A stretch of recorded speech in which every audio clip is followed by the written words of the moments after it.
Hello, class. I am sorry that I am not in class to be with you for this presentation, and I know that the rest of my group will do a phenomenal job carrying the rest of this, but I'm going to handle the first few slides. So I am Mary Michelle Coleman Walsh, and I will be discussing with you just the basics of the situational approach to leadership.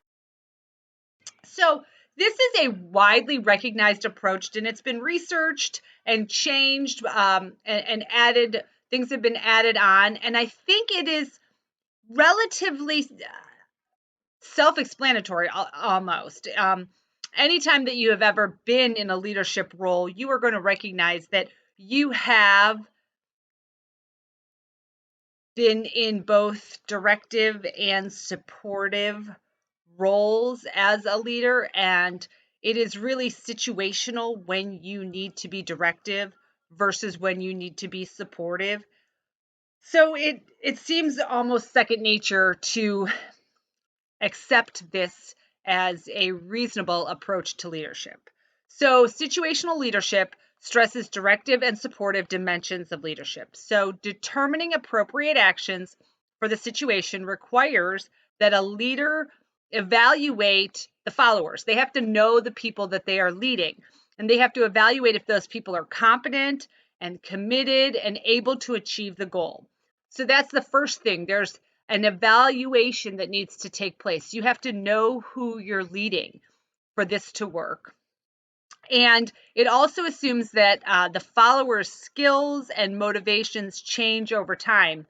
So leaders leading those followers will also have to change their degree of direction or support.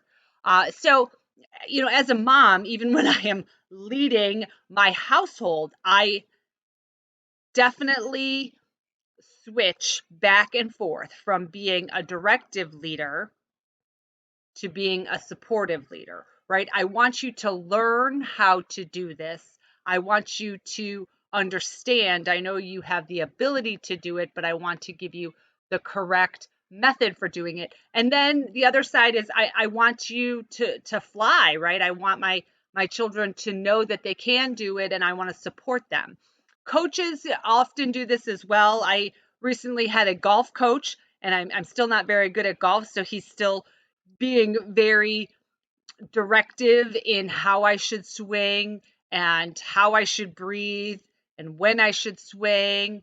And hopefully, we'll get to a point where he can be less directive because he knows that I am competent and I understand when to use different clubs and what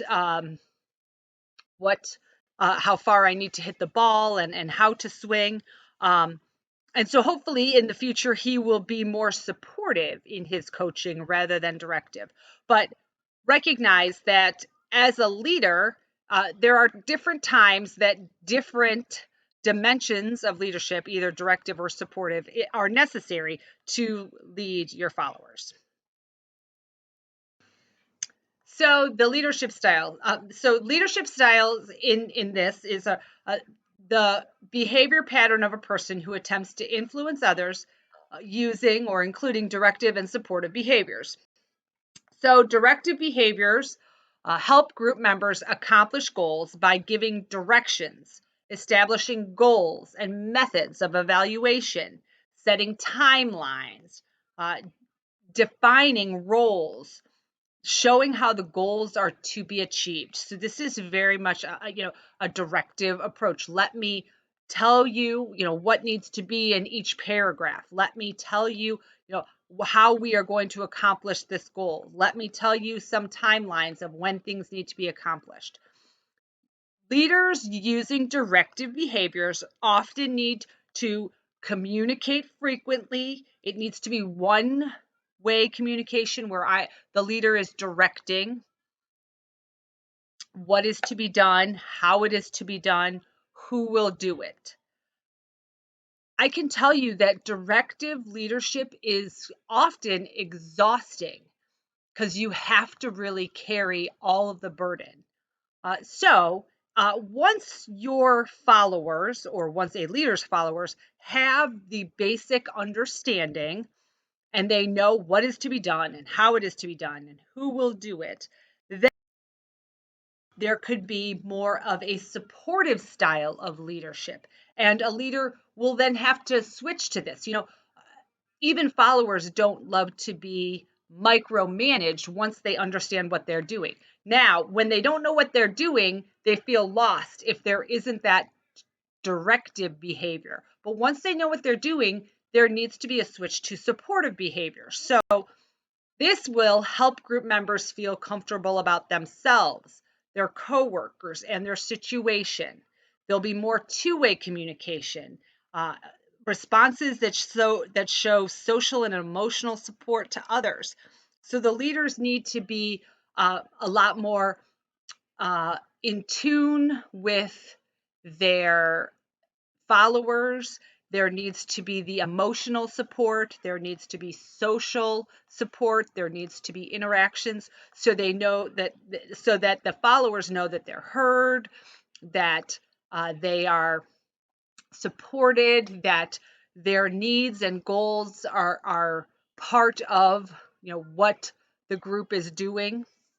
So examples of this type of communication in supportive communication, in supportive leadership, include asking for input, delivering praise. You're doing a great job. I'm so excited that we're moving towards our goals. Sharing information about oneself, listening to followers. So this is where relationships developed. It's not about directive. You need to do it this way. It needs to get done by this date. This is how we're going to do it. Now it's, we are in this together. I'm listening to you. I want to understand, your thoughts, your feelings, your how you feel about this. So recognizing that this is, a leadership style that recognizes that leaders even have to adjust. You can't just be a single functioning leader one way, a directive leader all the time. That won't work. So you have to be able to shift and be supportive.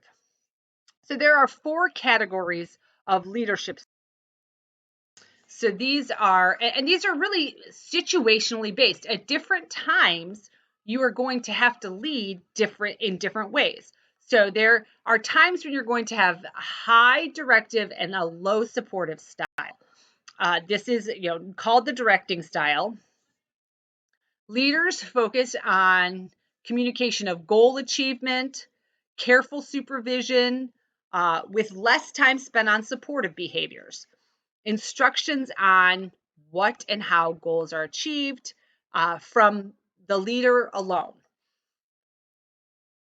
Again, I think of this as, your first days on the job, your first job, you want a lot of direction. You want that directive communication. This is how we do it. This is how you're going to do it.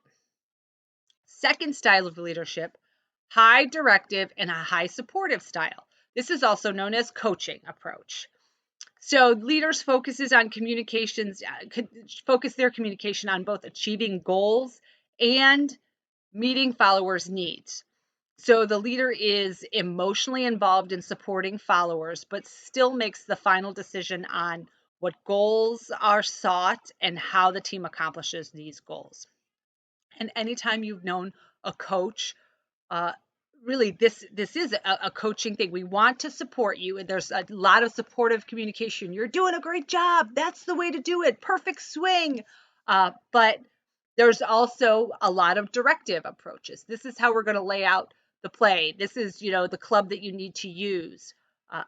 So recognize that this is at a different time. This is after you have maybe been on a job for a while, or when followers have been on the job and understand the directive aspect, and now need the support of feedback that they're doing a good job. Then there is another category, which is high supportive and low directive style. And this is known as just the supporting approach. Leader uses supportive behaviors that bring out followers' skills around the target goals. There's a lot more listening, extensive listening, praising. There's follower input and feedback. These are all part of that the high supportive, low directive style. This is, you know, and I think these are wonderful managers. Once you know what you're doing, they just kind of let you do it. You are hired to do this. We know that you're competent. You're great at what you do. Go for it and do it. So these, they do have, the followers have the control of the day-to-day decisions, but the leader is available to problem solve with them. And then the final category would be the low supportive and low directive style. And this is really called the delegating approach. So this is where, kind of the leader offers very little goal input, um, and very little social support. So the followers really kind of have to be self-motivated, and they are doing their own job uh, to get the goal done, and they're figuring out how to get the goal, how to accomplish the goal, and they are determining if it's a job well done or not. So the delegating leader refrains from interfering with unnecessary support and lets the followers just get the job done as they see it should be. So those are really the four styles. And there's not one style that's better or worse. Really, all of these styles are going to be used at different times with different followers. So followers basically are in different positions. So these are the development level, and this is kind of what dictates the most useful leadership style, whether it be directive or supportive. So development level is the degree to which followers have the competence and the commitment necessary to accomplish a given goal or activity. So competence is defined as the mastery of the skills needed to achieve a specific goal. This is also known as readiness, or was previously known as readiness in an earlier iteration of uh, the leadership style. Commitment is an individual's positive attitude regarding the goal. So this was also known as maturity. So what is your attitude towards the goal, and how competent are you? So the development level of the follower is really determined by their competence and their commitment. So depending upon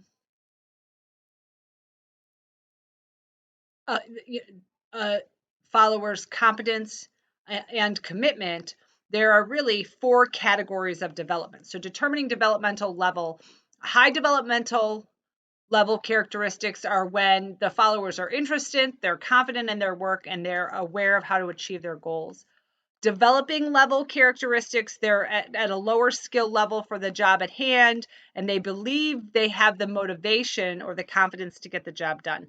So depending upon where you fall kind of on this continuum, four categories of development are they are the D1 followers. They have low competence, but they have high commitment. So we don't really know how to do this, but I'm very committed to doing it. The D2 followers, they have some competence, so they have some experience and some competence in it, but they have low commitment. They don't really necessarily believe in the goal or believe that the goal is worthwhile. The D3 followers, they have high or high competence, or at least moderate competence, and then they have variable commitment. There are times when they're very committed, and there are times when they're not. They don't really necessarily believe in the goal. And then the D4 followers are both highly competent and highly committed to the goal. So at times in your leadership life, you are going to encounter every single one of these followers, and you have to understand how to deal with them, whether it be directive or supportive in your leadership.